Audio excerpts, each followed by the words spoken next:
All right, live right now.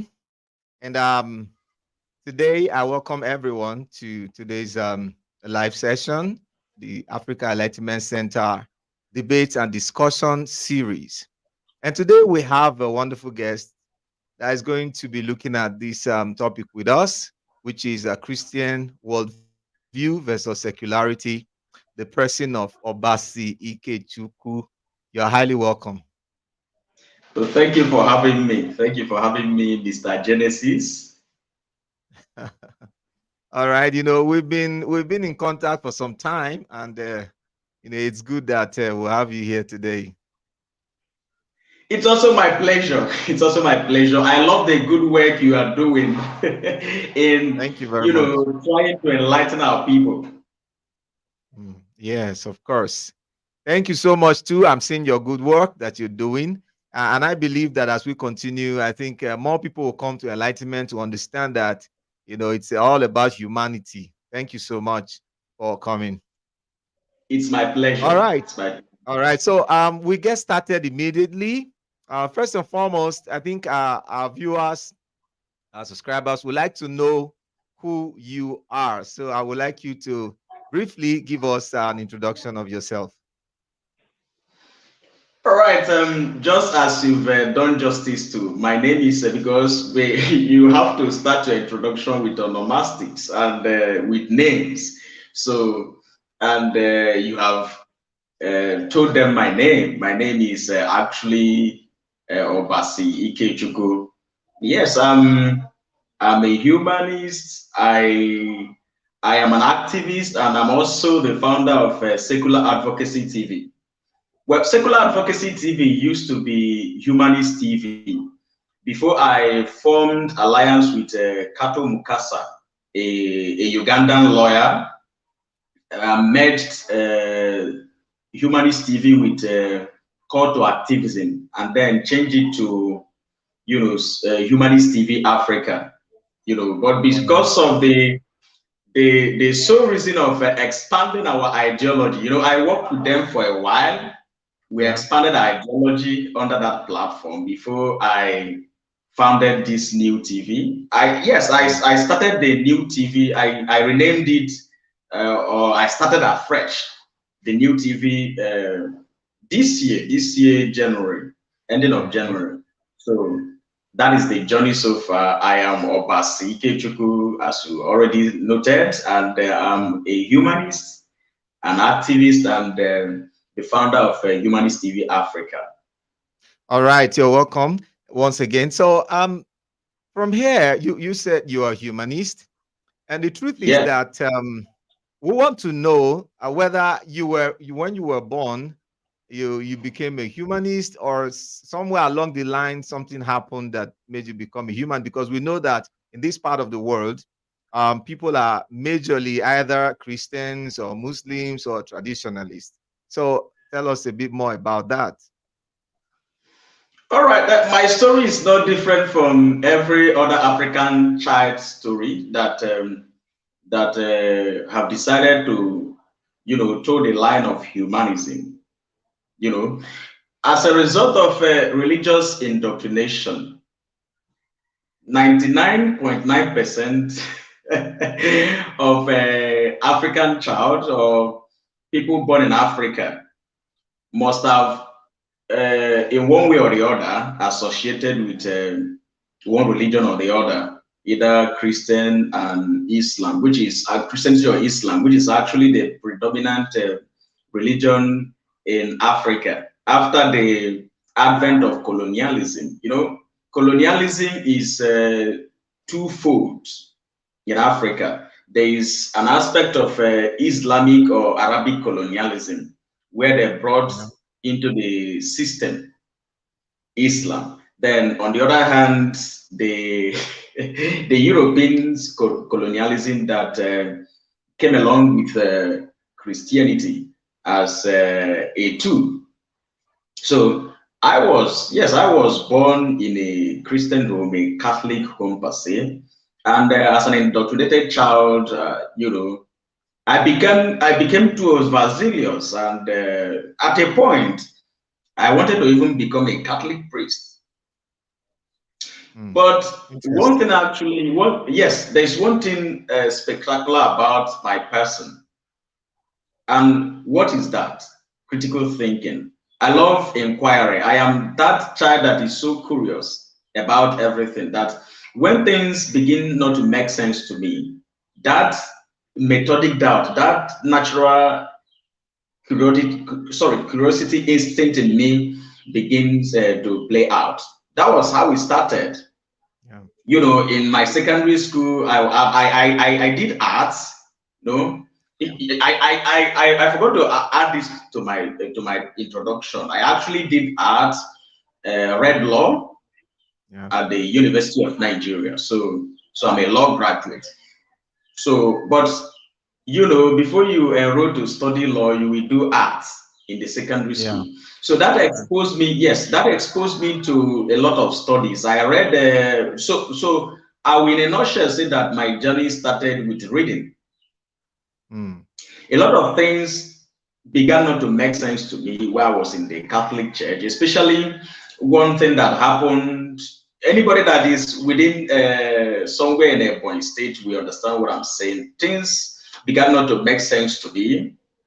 The church, got money from the poor masses, built a school because they felt that it would generate a revenue for the people for the church to grow. But after building the school and everything, and the school started growing, the name of the school is Holy Rosary College per se. It started growing. It didn't still stop them from collecting money, collecting levies, father's levy, ordination levy, confession, all those things. It couldn't make sense to me. Mm. Couldn't make sense to me. The same thing repeating all over, extortion and everything. So I began to ask questions. So as an art student, I got exposed to Chinua Achebe's Things Fall Apart. Yeah. So I read Things Fall Apart, and it exposed the fact that once upon a time, my people were traditionalists. My people were practiced some indigenous religion per se. So that also led me to reading Birago Diop's Vanity, Gabriel Kara, and the rest of them. So it took me to reading Walter Rudney's How Europeans Underdeveloped Africa, and also Wole Soyinka's Trials of Brother Jero. So the Mm. hypocrisy, the religious hypocrisy began to make sense, began to become clearer to me. So I began to ask questions. But Mm. as a child, I couldn't just speak up because if you speak up, you may be chastised. So Yeah. True. I'm always too intentional about whatever I'm doing. I just concluded I was not going to be religious, but I needed, some backup because what they Mm. are doing over there was not making sense to me. I changed my mind from that dream of becoming a Catholic priest. So things were not just making sense to me. So I needed a Yeah. backup because at that level, at that level, you will see yourself wallowing in cognitive dissonance, Yeah. confusion, because you may Yes. not even. And we discuss that as we delve into the business of the day. All right. Sometimes in If I may just step in a little here, you're okay, talking about the journey, through, religion before you became a humanist. yes. A lot of people, come out of religion and a lot of things happen to them and all that. So how did your family, receive it when they started seeing that you were no longer, interested in religious activities. A lot of you were no longer interested in what we're doing. Your attitude actually will change. How did they react to all that? Well, it was disappointing to them, especially my father. But Mm. I'm always too intentional about what I'm doing. Yes, will I say I'm a Marxist. I'm also a lover of Machiavellian to some extent, not for evil, Yeah. but to go through life. I'm also A intentional. I don't just philosopher. jump into things. Mm. I take it gradually, you know, just like uh, just like rats. Some rat will be biting you and still be blowing you some air to ease the tension. or to ease the pains. So that was my style. So when I started, I would be arguing, talking about this more. If I go to church this Sunday, I won't go till the next. You get. So I was taking it gradually. So when you ask me, I will use some methodic reasoning to address you Yeah. until I eventually left. So it wasn't Yeah. easy. I went through some sort of stigma. But one thing that dows the challenge I was supposed to face is, and I will use it and make some point, is that I have this charisma and Yeah. cherished character. Yes, whether religious or non-religious. So people say Afro is not a bad person living religion, because they have this wrong notion that religion is the beacon of morality. So living religion, I was still that good person that people used to know. So they didn't feel that impact so much that I left. So that is one aspect. So my advice to people is that for the fact that you left religion shouldn't mean you shouldn't have good character. It is when you have a bad character, when you develop a negative value, that they will have that wrong notion that you know irreligious people are bad people. But when you leave religion and you become a better version of human being, that is where humanism come into play. You become a better version of a human being. You'll be highly respected. You will not be a hypocrite, someone that is going back to what you preached against. Because majority of us left religion as a result of hypocrisy, as a result of the fact that there is a lot of hypocrisy in religion. So if you come out of hypocrisy and still build another habit of hypocrisy, it will be a sort of a kettle calling, or sorry, pot calling kettle black. And as we know, pot tend to be blacker or more black than the kettle. So that is the issue. So that is why to some, let me check this thing in. When I was meticulously and smartly leaving religion gradually, when I left, because one thing about this is, if you leave and just proclaim yourself, you come under attack. So I started smartly by telling them that I'm a traditionalist. So the African man that is so in love with religion, if they see that you left this one and came into another religion, they will not disturb you that much. But I had my plans. So it is from there that even that I even discovered that even in that traditionalism is all the same thing. Be it traditional religion, Christianity, and Islamism, they are all the same thing. No more difference.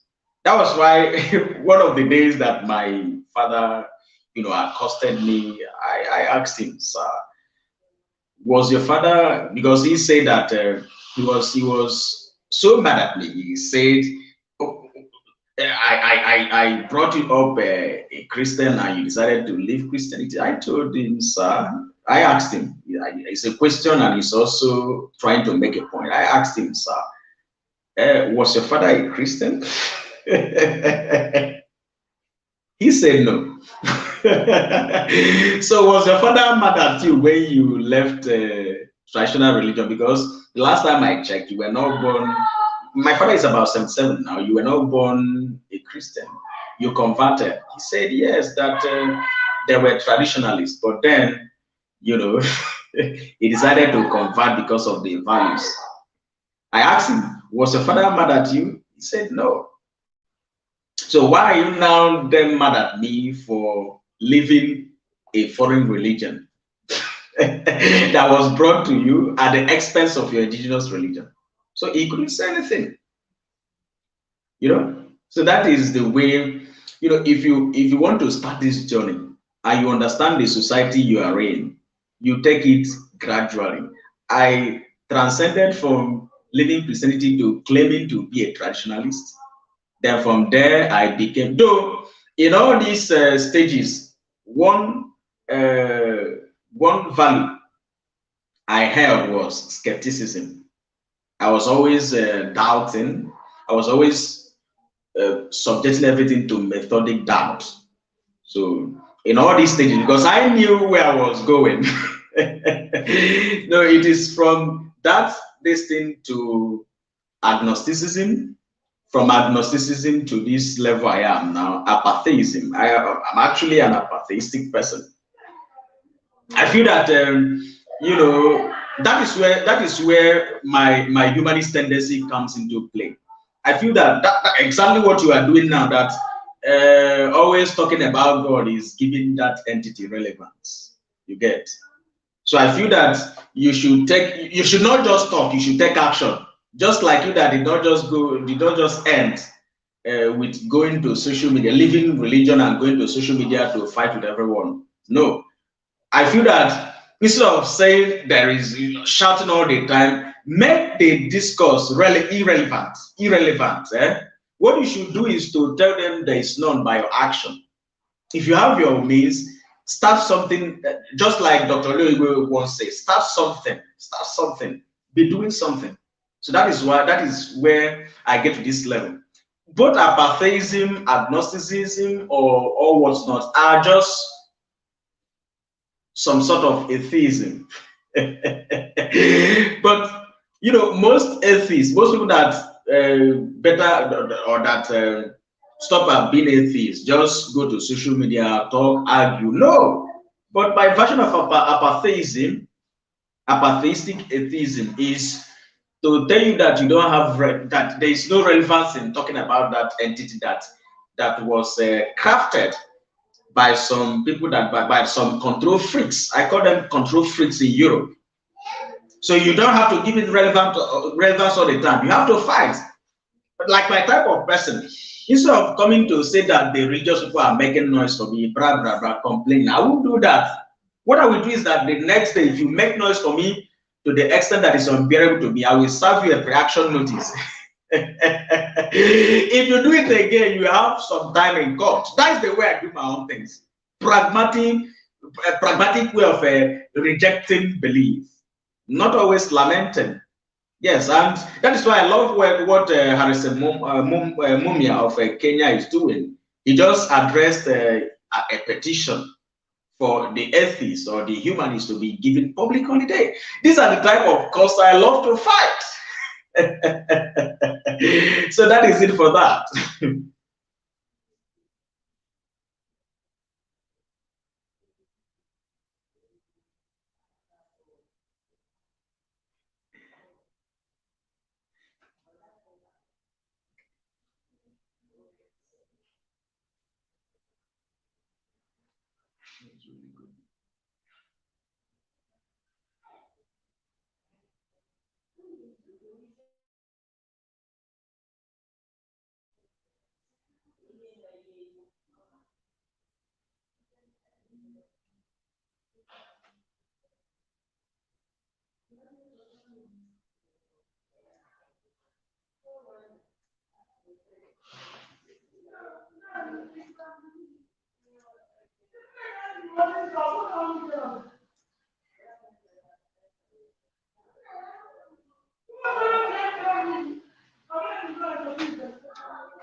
You can hear me, right?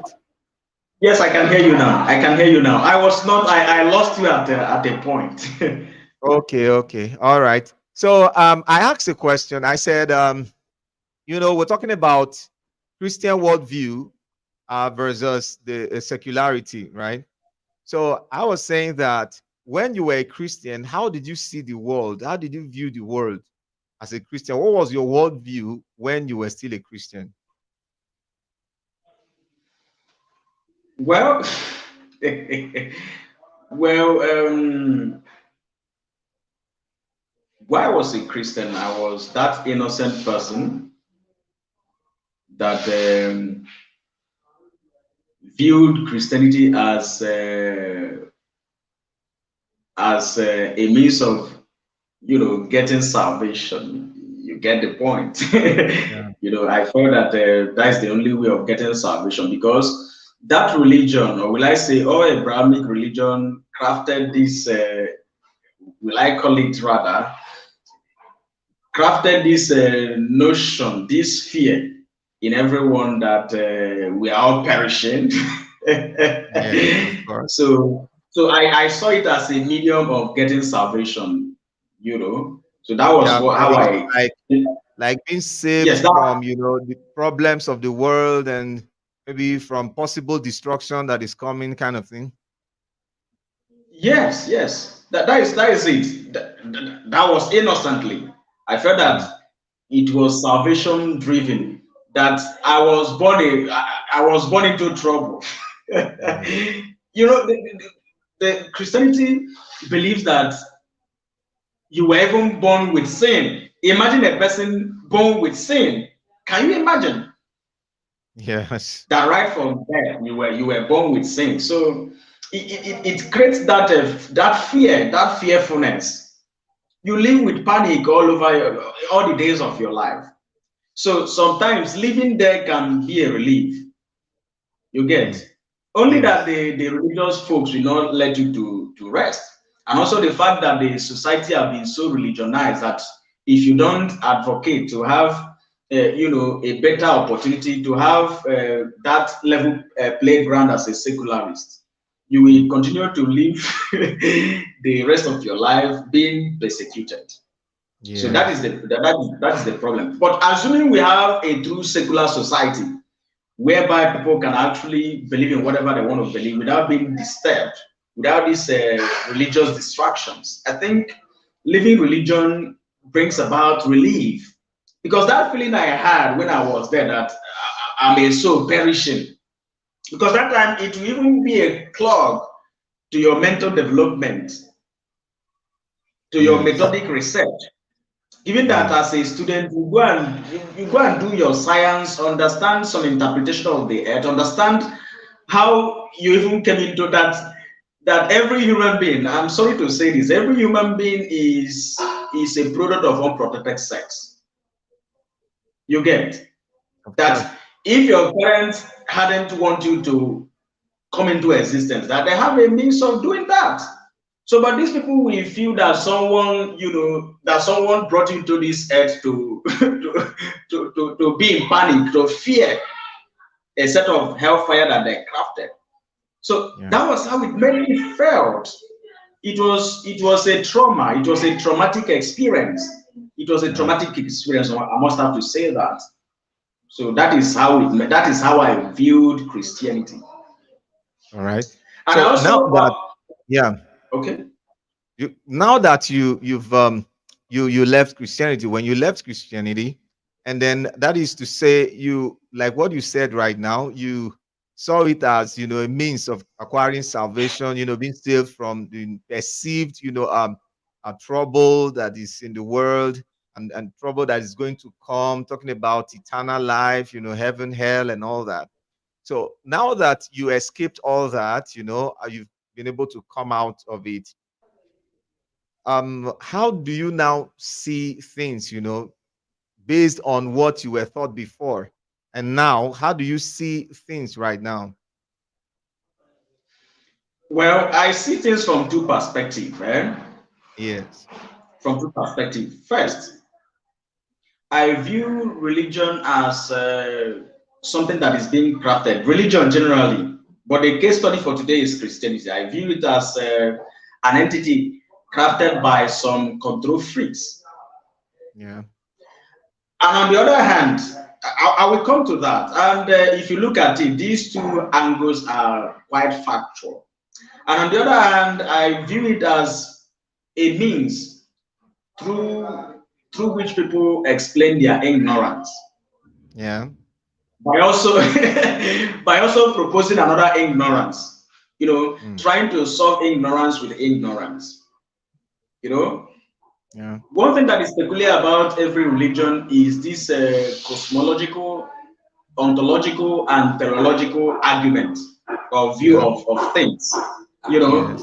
They feel that things cannot just exist, that there must be a creator and a middle. Creating, try to bringing up a middleman, a middleman person to actually be a succor to our ignorance. The fact that you don't know how things started doesn't mean you will just concoct an Just entity and call assume. it Yeah. God and call it God or the creator of everything. The most honorable thing to say is I don't know. If you say you don't know, it is more honorable than living in abject ignorance. Telling me that some sky Superman created everything. You understand? Whereas you cannot, because if you bring the premise that things must be created before they exist, then you must be ready to answer the question of who created the creator. Yeah. Of course. And if you cannot answer it, the best thing to say with respect to the origin of things is to say that I don't know. Yes, because sometimes even the Big Bang theory, you can actually subject it to questioning, though it has been factually proven to be true by science. Science is based on fact, it's based on experiment, it's based on verified theory. But however, why science is that science is agnostic. Science is not dogmatic. Like Yeah. should a new person come up and propose that it was not Big Bang and has its our own fact, it can be taken. Take for instance, there was a time in history that the world was taken to be flat, and I believe some scientists must have done their thesis stating that the Yeah, I world think was flat. most religions base their understanding of the world on that flat Earth theory, of course. Yes, yes, so that is it. There are a lot of theories that have been disproved. That is why science, if someone actually come up and say, no, it's not because it's not natural selection or Big Bang, it's another thing. And he has some facts and some Yeah. verified, theory, Yeah. it can go. So, but if you don't have such scientific argument, just like me, I won't lie to you, I don't have that level of scientific argument. I would just say I don't know. That is the Yeah. most perfect. That's the most perfect reply to some of these things. I don't know. It's a perfect and and reply. and But it people is feel, safe not to know. yes, it's sane. It's better. It's better instead of cognitive dissonance. Instead of being Yeah. in the delusion, because once you want to use, you can quote me. If you want to use ignorance to solve ignorance, it leads you to delusion. That is what is happening to our society. Delusion. The reason for the wars in our various society is delusion. Because most global wars are not unconnected to religion. They are connected to Yeah. religion because of delusion. Look at what is happening between Israel and Palestine.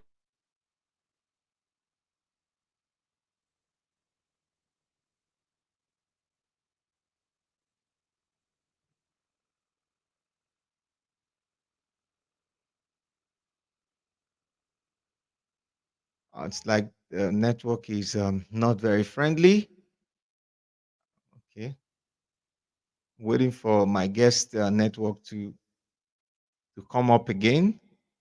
You are on to the Africa Enlightenment Center debate and discussion series. We're talking about Christian worldview versus secularity, and our guest is Basi Ikechukwu. Um, he was just trying to make an important point before the network went off. Before his network went off, waiting for him to, reconnect with us. If you're watching, this is Africa Enlightenment Center. We're talking about Christian worldview versus secularity. You can actually support what we are doing because we're going to bring you more, enlightenment, political, social enlightenment, and also religious enlightenment, like what we're doing today. You can support this channel by sending us um, super thanks. You can send us super chats, super stickers, and all that, even during the live broadcast. And send us super stickers, and you can send us super thanks to enable us bring you more content. And to remind you, tomorrow we have another, interview like this. Tomorrow is going to be interesting, very interesting. We'll have another guest tomorrow by 12 p.m. West African time, 12 p.m. West African time. We have another guest that's going to be coming your way. So while we wait for my guest to reconnect, we're just talking about how Christians view the world, and he was just trying to make mention of what is happening between Israel and Palestine. What's happening in Palestine, where Israel is up against Hezbollah and Iran and all that. So you see that all of this is not unconnected with religion, because these two sects, they're controlled by two different religions. Israelites, the Israeli people, they're controlled by Judaism, and while the other people, which is those who are Hezbollah and all that, they're controlled by Islam, the ideology of Islam. And then the Christians, you of course they'll support Judaism, they support Judaism. Christians are supporting Judaism, and it's all about, like as he said before he went off. He talked about Christianity is about control, control. So it's all about control and all that. So I think he's going to shed more light on his point, and then he comes back. All right, welcome back. Yeah, thank you. All right, so we're making a point about Israel, what is happening in Israel and Palestine as a case study to how religion is, Christianity and Islam and Judaism is influencing our society when it comes to the worldview and what is going on. Yes, it's not just Israel and it's not just Israel and Palestine. Look at what is happening in Afghanistan with the Taliban. Yeah. You see how they are violating women over there. And the reason for this is not unconnected with religion, with delusion. And when they are maltreating their women over there, stopping them from, exercising their right to education, their right to expression, their right to dignity of human person in Afghanistan, is because they feel that a God, after they concocted that concept of ignorance called God, in order to solve their ignorance, it led them to delusion. And the consequences of delusion is that it can make you a terrorist. If you are delusional, you can do anything. If you are delusional, you can do anything. Delusion can lead you to develop some dementia. And dementia is a friend to madness, to psychological issue. That is why you come to Africa. An adult will be speaking to the wall, stating that he's praying. You get. So delusion can make you do anything. You just be praying. You wake up one morning, you pray. You after shouting and praying, you still go and cook before you eat. It's delusion. Anything that is part of the reasons that this religious stuff does not make sense to me. Why will I waste my time talking? After talking, I will still need to go and work before I get what I eat. After going to church or all this religious organization, going to shout, talk, waste your time, you still go back home and do something productive before you earn a living. So it means that this is just madness. This is just madness in a nutshell. And madness is what is being created by delusion.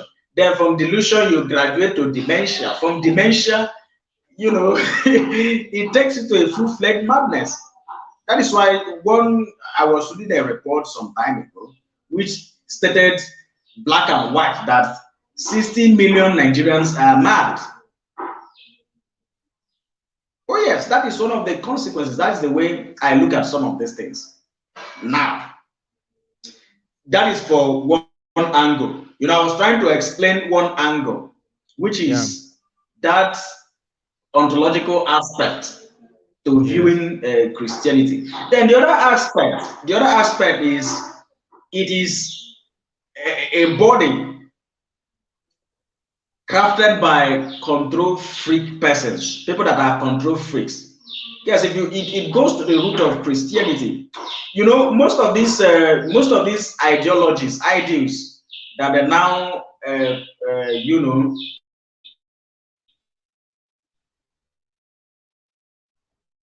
crafted or construed as a European value. They did copy from Africa. When Africa was still Kemet, because Africa was named after our conquerors. Even the concept of when they were still Kemet before the Greek, the story of Horus. The Trinity that ancient Egypt, which is Isis, Horus, and Osiris. This is how they got. Some of these concepts were originally black concepts that our ancestors, taught their ancestors, the European ancestors, when they came to study in ancient Egypt, when they were still Kemet. So these were the concepts that they copied. But because the Roman government, the ancient Rome, wanted something to control the world with, that was how they crafted Christianity. The Flavian family, we know about all these things. It was all for power. And the crown in England know about these things. The crown in England, the king of England know about all these things. That was why, to some point, because the Catholic Church could not, could not agree to their terms, because the wife to the king was a staunch Catholic, and one of his relatives was a knight of the church, of the Roman church. They refused to allow the king take a second wife. So the king knew that religion, Christianity, was more of a political entity. So he decided to form his own by decree. He formed Anglican. Yeah. The same thing applies to Martin Luther. He needed power. Power does not necessarily mean political power. Sometimes you just need to control people. That is also what is happening, how we find ourselves in Africa today. The situation we find ourselves. If you want to be powerful, you want people to respect you, because we know that religion is an opium for the masses in Africa. You just call yourself a pastor just for power. So when Martin Luther saw that religion was for power, he began to espouse his own philosophy, his own ideology. He was following the ideology peacefully, but at a point where he needed power, he began to, talk against those things he was initially following. You get, for power. So, and the Pope actually tried to, in fact, Reverend Father Tazel gave him the opportunity to exercise that power. He made a wrong preaching while he was trying to raise funds for building of St. Peter's Basilica. He actually gave him the room to actually start his own ideology. And later he started his Lutheran movement, known today as Lutheran Church. All these things are for power. Then King Henry of England, in order for him, King James, in order for him to get some power, he influenced John Knox to start the Presbyterian Church. That was why the Presbyterian Church was initially known as Church of Scotland, because it was started by John Knox in Scotland. So that is it. All these things are for power. That was why at a point He had his own version of the Bible, King James. People don't even know about him. He wrote a book named Demonology. And this demonology was a book he used to justify killing of women after branding them witches. So religion explain ignorance. Religion with religion. Then our case study for today is Christianity, Christian views.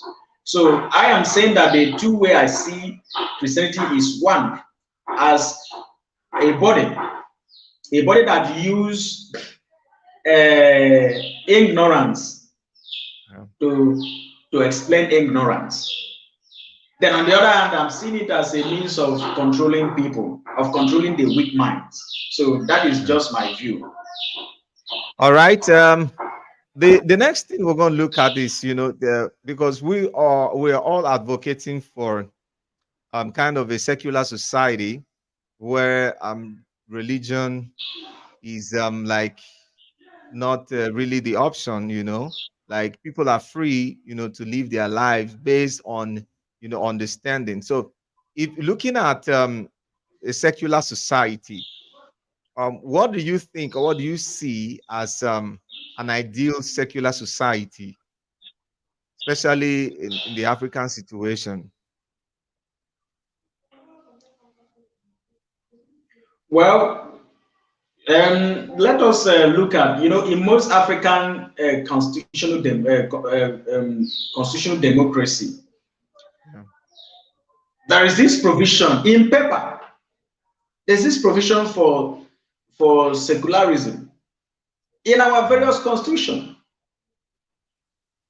Yes, if you come to Nigeria, where that is my jurisdiction, Section 10 of the 1999 Constitution advocates for secularism, that no religion should be given preference, that everyone, in fact, that the law should just predominate, that public peace should be the order of the day. Because one thing that religion does, religion tends to, disrupt public peace. Yeah. When you flaunt your religion in the public, it tends to cause some havoc publicly. So that is why the law tend to guide the public against this disorderliness. That is the reason for secularism. Just like sexual orientation per se, religion, if religion is done in an actual way, that is an aspect that I envy from the traditionalists. A traditional man will just have a shrine. Is whenever he goes back to his obi or to his place or to his dynasty that he will go to that shrine to worship. Yeah. But these two Abrahamic religion, Islam and Christianity, they have a way of trying to flaunt their religion to the public. I think that is actually the problem. If through secularism could actually be, installed, it will bring about a long-lasting peace. Given that, I don't care whether someone, because let me be frank, it will be difficult for us to end religion. Because religion serves as a placebo. For the medical practitioner, it is called placebo to some persons. Yeah. But what we can actually achieve fast with strong advocacy is secularism, in the sense that everyone should be free. We should have a free society where everyone can worship or do profess whatever he wants to profess without being persecuted. It is the one that we will first achieve before going to the route of trying to dismantle religiosity. The first movement should be first ensuring that true secularism is upheld. Because Yeah. without that, we are not going anywhere. If true secularism is not upheld, we are not going anywhere. Because as I said repeatedly, just like sexual orientation, religious life or irreligious life is a private affair. Why we are advocating doing all these things to enlighten the society is that they have made religion a public affair by trying to flaunt it to the public, and creating breach of peace. So we are like freedom fighters trying to get things right. But if we can get them to, uphold or install a true secularism, where religiosity, whatever you worship or whatever you don't worship, you put it inside your pocket, go to your privacy and do that. We will not complain. But this situation whereby you come to the public, flaunt these things, and this thing does not even do any much good, because what you succeed in doing is teaching people superstition, how to be Yeah. superstitious, how not to think, how to live in abject fear. Imagine an adult believing that one Superman loving father will throw everybody to hellfire. And you are not questioning some of these shenanigans. If Yeah. a person is loving as a human being, a human being that is seen to be infallible, I cannot even attempt to burn my enemy, not to talk of an entity you guys claim is loving. You get a point. So Yeah. these things don't these things don't do anything good except brainwashing people, teaching them how to be superstitious, how not to be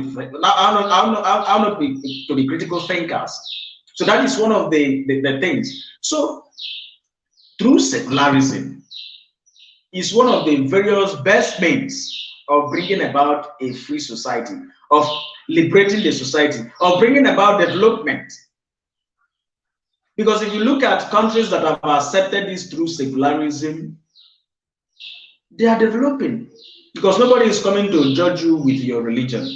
Everybody does focuses on development, industrial revolution, industrial, and technological development.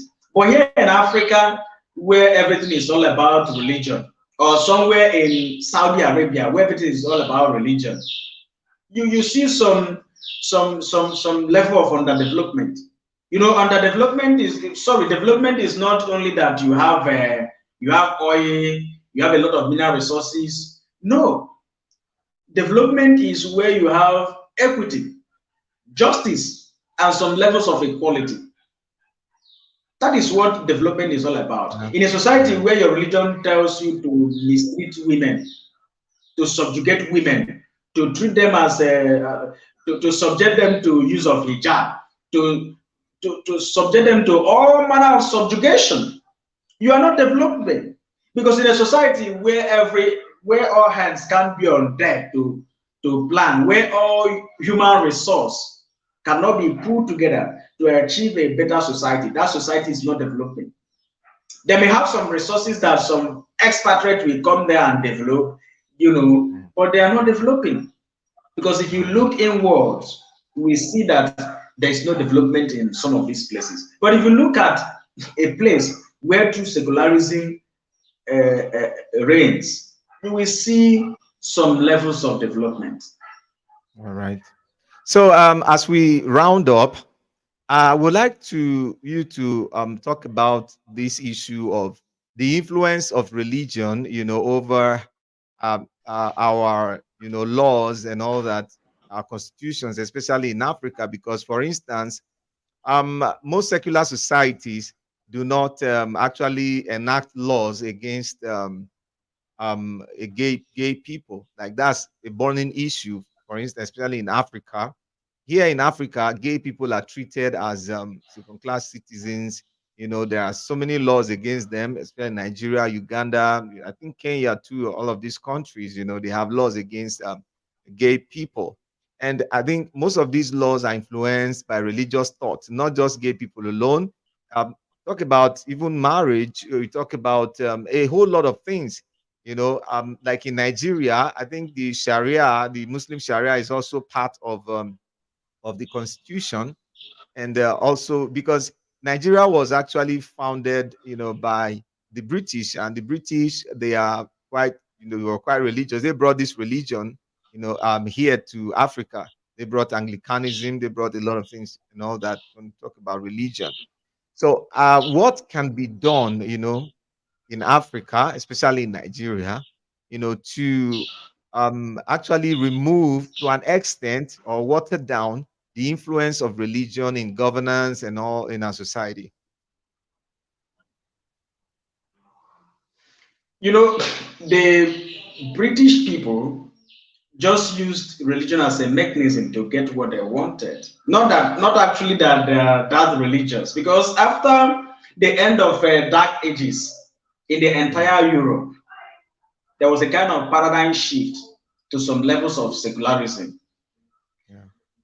That being said, to your other question, how we can right the wrong in Africa, I feel I've said something related to that. I've really emphasized that the the journey to righting the wrong in Africa is to first of all fight for true secularism. Because why things are not working well is because everything, as you rightly pointed out, has been religionized. Everything has been religionized, hopelessly religionized. So the the path to saving Africa, the path to righting the wrong, both as regards gay rights, freedom of thought, freedom of religion, the institution of marriage and everything, is to separate all this, to separate government from religion, to end this mantra of prebendalism in Africa, a kind of inordinate coalition of Yeah. politics and religion. If you demerge, if you demerge religion and politics, which is secularism, everything will begin to function very well because everything will be based on critical thinking. Before you enact any law, you don't just go open one holy book or the other. What you do is to subject it to critical debate. If we think that if you think that gay is wrong, you give us a scientific reason. If you think it is right, you give us a scientific reason. Then after that debate, the person that projects a greater logic or reasoning has it. Not you coming to say, I don't like some of these phenomena, I don't like people's sexual orientation or people's reproductive rights. You see, in Africa, it's not just about controlling sexual orientation, they also control people's reproductive rights. They tell you when to give birth and when not to give birth. And in most cases, if you even choose to keep the pregnancy, it is same Africans, same religious population that will still subject you to some to some Stigma. stigma, to some stigmatization. Yeah. So that is the level of hypocrisy we see in our society. That Yeah. is the problem. So, but if you have a society where we subject whatever decision we want to make to sound reasoning, we then pick the part that is better. Not you telling me that that I shouldn't have reproductive rights because your God somewhere. What of those that don't want to do whatever your God says? You don't impose Yeah. because you try to control people's reproductive right on the ground that your God says so. What of the atheists? And Yeah. in a democratic society, the right of everyone should be respected, including the minority. So that is an aspect we are not getting it right because we have this sort of hypocrisy in our society. So that's why I feel that the first war we should be fighting is through secularism. And I feel that the humanist community is not doing much. Exactly what I wanted Yes, to going to point social out. media You know. every day to talk. Yes, going to social media every day to say call religion out, call pastors, insult pastors and the rest of them, is not even doing the right thing. We should begin to, because this thing transcends religion, we should engage in diplomatic lobbying. Yeah. We should Exactly. we should also engage in lobbying within our nations. We should also get involved in politics. There should also be legal angles. If certain things are Yeah. not operating very well, you sue. That was why I can remember Of course, there's you are one you are lawyer you are you are in the legal side. Those of you in the legal side, I think you guys are supposed to champion that. What do you think? No, we are not many, but I am planning. Once I am fully licensed to practice, I can actually, I think we are about five in Nigeria so far that I know of. We can actually form a Mm, union to actually begin to, talk about some of these things. Because you cannot just do this thing by just lamenting. I can remember there was a time that let me say that before we conclude. I can remember there was a time that a lawyer called Barrister Malcolm Umirobu. He's a certain lawyer that when the Supreme Court allowed the use of hijab in Nigeria, in yeah. protest against the ruling of the Supreme Court, he went to the Supreme Court with his traditionalist regalia. Yeah, I remember that. He appeared as a, you saw the news. Yeah, I You saw saw the the news? video. Yeah.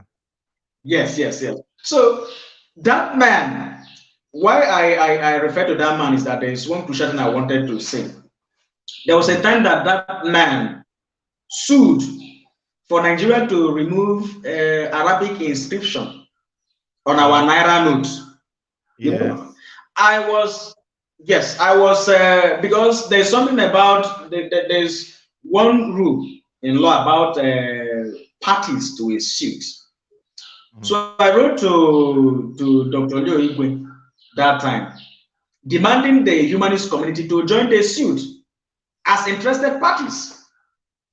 But nobody listened to me, maybe because of resources. But assuming that a prominent personality like Dr. Leo Igwe, he spoke about that, it may actually attract one of the atheist lawyers like Barrister James Ibo to do something about yeah. that, to join the suit.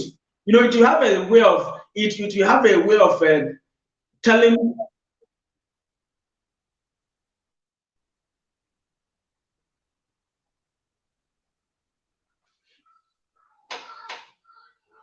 Sorry for the distraction. So it will have a way of telling the people, letting the people know that we're actually doing something. We're actually Yeah. working to right the wrongs.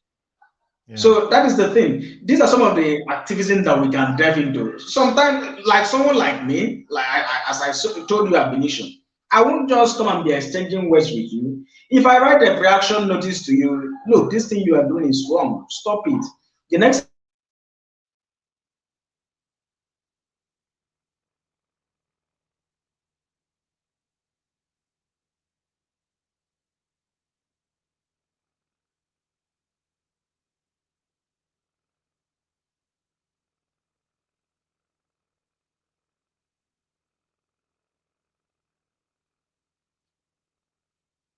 Can you still hear me? It's like the network is not very okay. Network is not very okay.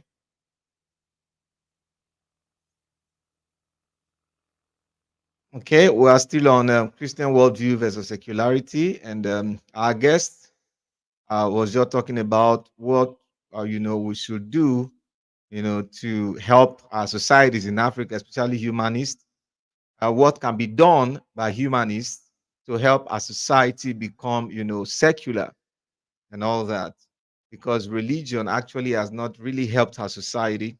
So, what can be done to help our society become secular? And some of the things that have been highlighted are very, very important is making sure that humanists, get involved in politics. Humanists get involved in politics. Humanists get involved in lawmaking, making efforts, not just to criticize religion, but to make sure that they are part, of the society, governance of the society, part of, enlightenment, enlightening people, and even, are suing the government, suing those who are involved in making this society a difficult place to live in and all that. And he mentioned the instance of one of the lawyers in Nigeria that actually went to the Supreme Court with his traditional regalia to protest, hijab be won to the Supreme Court and all that. So there is a whole lot that we can do to make our society, more secular and all that, because we have a secular society where everybody is free to be himself and no laws, of divine, no divine laws of any god or any idol or anything being imposed on anybody, I think we'll have a better society, where people are free to actually express themselves, where people are free to actually live their lives. We're not saying that, people should just do whatever they like and all that. At least there are guidelines, there are laws, there are rules, there are regulations in every society that guide the society. But these laws or these laws should not be dictated by religious ideology. I think it's an important point that we need to look at. I think my guest is ready. Okay. All right. You can continue.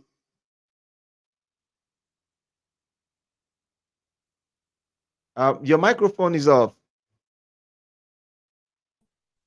Okay, can you refresh my memory, please? Uh, yes, I think we were talking about what humanists can do to make our society more secular.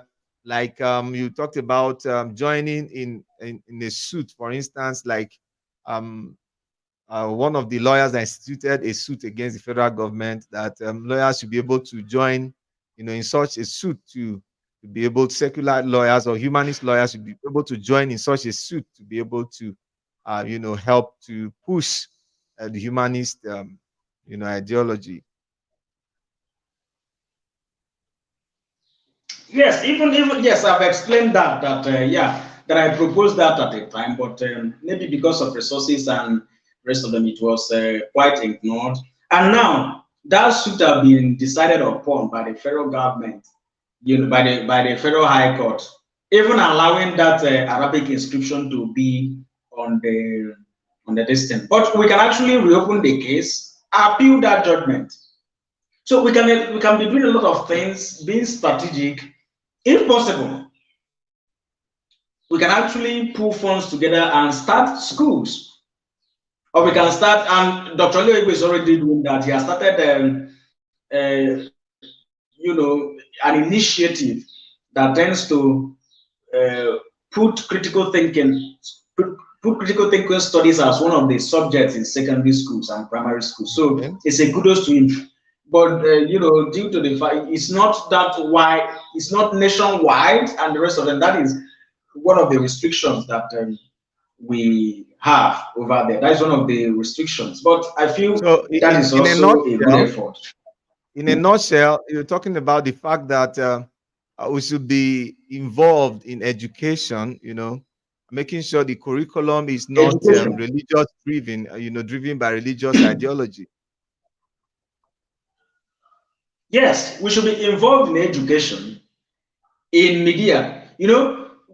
I didn't tell you that one of the reasons I advocated for formation of a secular TV is because I find out that most of the mainstream media in Nigeria are religious, are owned by religious people, or someone that have that has soft spot for religion. So that was why I began to propose an alternative media organization. Yes, which actually crystallized into Secular Advocacy TV and Humanist TV Africa, respectively. So that is number one. Exactly, this thing you are doing now, it can still be, invested in. Some humanists can patronize it, fund you, so that you can do it better. You can actually have better equipment, employ humanists. You get, so that we can actually have alternative. I've not even told you some of the structural and systematic issues that non-religious people face in a society. For you to get a job, you have a problem. But if we can see that these are the lapses we have in our society, create some of these organizations that are secular in nature, or if you have a secular school that is well funded, and a person goes to a school owned by maybe a Christian, and the Christian is making, becoming part of the Christian community as a criteria for getting a job, you damn that place, come to a secular school to get a job. Yeah. If you want to work, and the owner of a media firm wants you to belong to his religious obligation before you function, and you can tell me, because they already have Genesis that runs a top-notch media organization that can employ him or her. So that can actually bring about not just projecting our ideology, it can actually create employment. So these are some of the aspects I'm talking about. Because just Fela even sang it in his song. Fela is one of the king of free thought music in Africa. He sang it. Yeah. He was trying to use his music to tell us that in Africa, that getting employment is divided along religious line. That whenever in any place of employment that a Muslim is the head, that other staff will be Muslims. Then if you find a place that where the where a Christian is the director or the superior officer there, that other surrounding staff will be Christians. So since they have done it that way, that one of the criteria for getting a job in Nigeria or in Africa is you belonging to a religious organization, we can create alternative for ourselves. And to some extent, we can even tell them the appropriate way of doing things by also employing Christians or Muslims to become part of us so that we can teach them values. These are means and many more. We can actually do much for our people. We can actually bring a better alternative for the people. School, media organization. For someone like me, even want to form a political party that has secular ideals, it's also part of my ideology or part of my Yeah. plans if I have the resources. Yeah. There are some persons can go into politics. These are means like this religious organization that you are seeking now. You are seeking now to overthrow to a reasonable extent. Because what we are doing is to overthrow some of their excesses. Before they got to this extent, these were their strategies. They were both political, they were both media giants, media Yeah. warriors. Sure.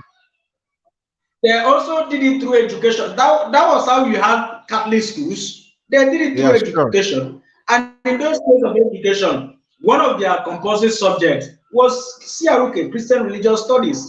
Yeah. If you go to Muslims axis, you will see Islamic religious studies.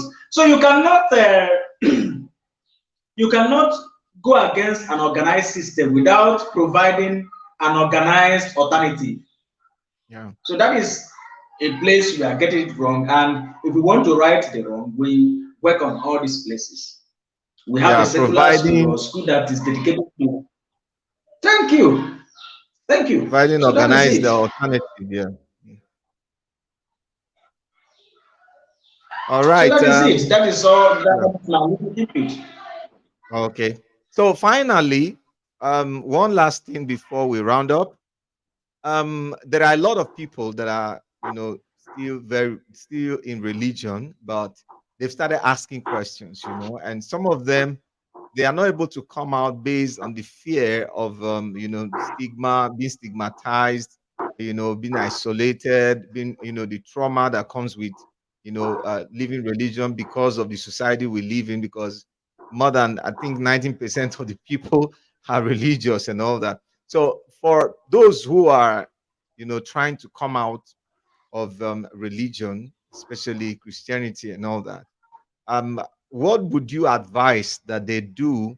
Because a lot of people, because of fear, they are unable to actually come out. Some of them, they can't even express themselves and say, oh, I'm no longer a Christian.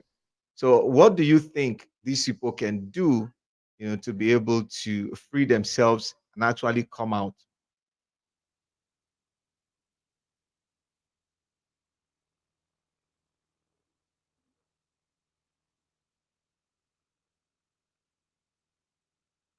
Can you still hear me?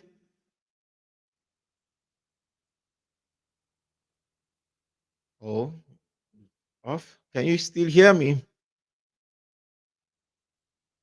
All right. So if you're watching, this is the Africa Enlightenment Center. Today we're talking about Christian worldview versus secularity, especially as it concerns, the African continent.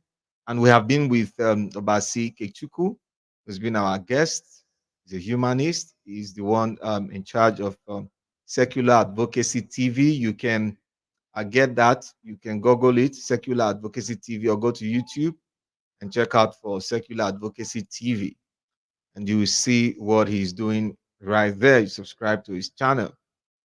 So, in a nutshell, then we'll talk about the fact that the society we're living in, a lot of people are influenced by religion, especially in Africa.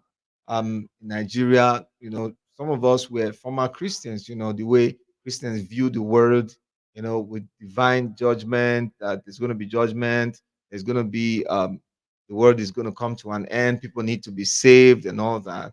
Like he said, Christianity was, he was a Christian based on the fact that he thought he could be saved, get salvation. But we know that all of that is not actually true.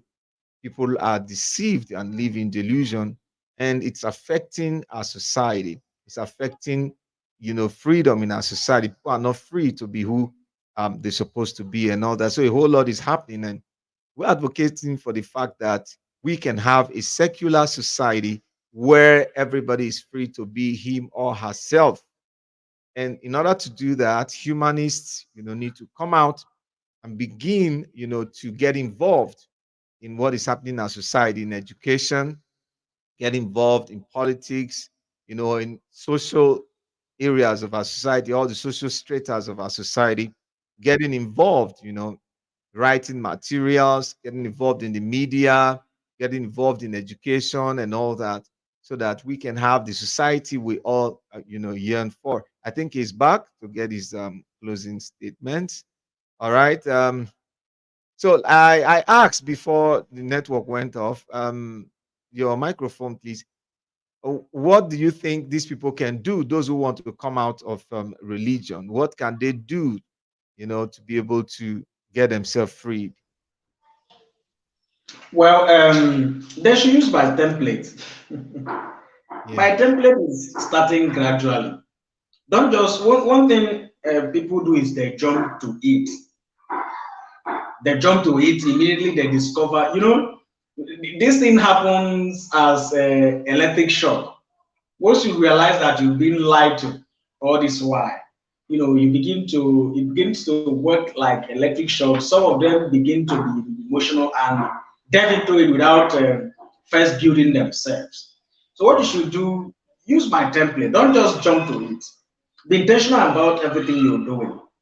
First of all, build your emotions. Look at the pictures, move around, understudy how religious people are being treated. You know, then excuse me, build your emotions, build yourself, and be ready to withstand any societal stigma because you are still gonna get one. But first of all, you have to be intentional about all you do. Build yourself, be ready to fight, be ready to conquer. And you don't do that. This race is not a race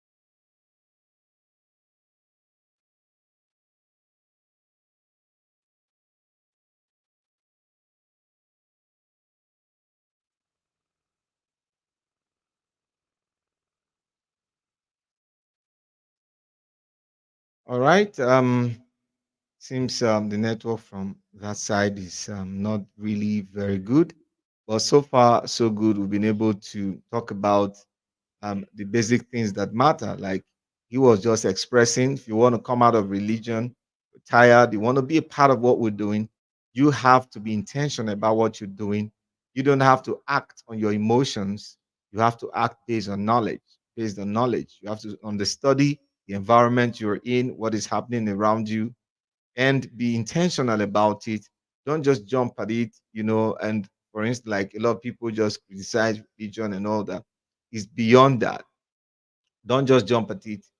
Try to understudy what is happening around you, what is going on, and then discreetly begin to deconstruct and come out of religion.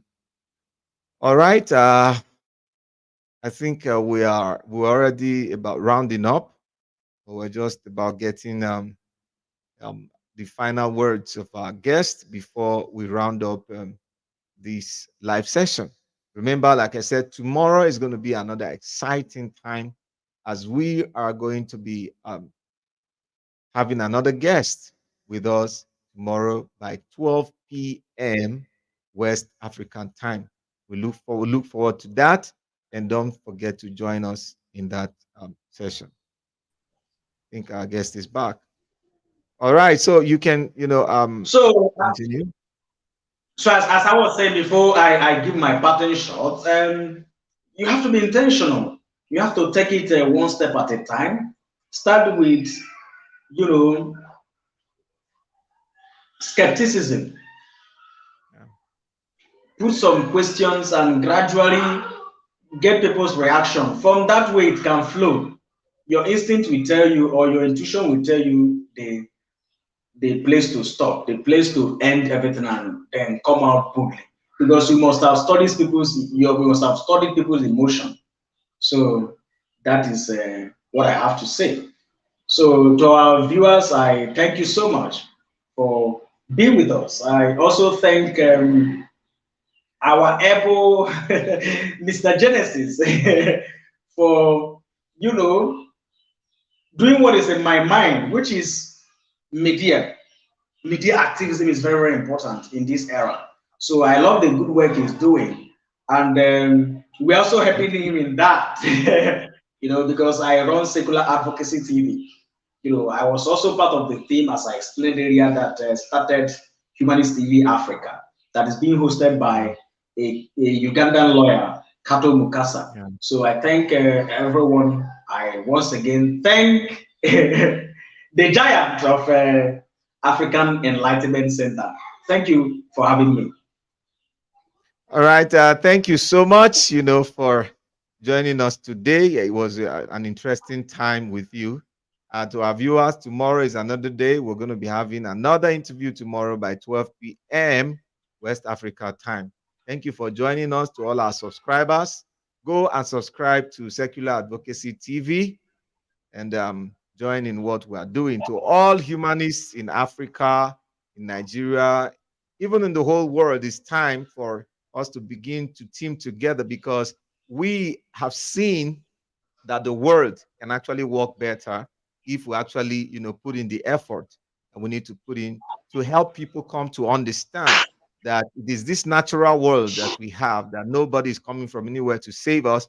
We are our own saviors. We can save ourselves, help ourselves to live better lives, and be freer, from the bondage of religion that we've imposed upon ourselves, over the centuries. So a secular society can actually work. So thank you so much, and I'll see you next time. Bye bye. Thank you. Thank you for having me. Thank you. I really appreciate it. All right.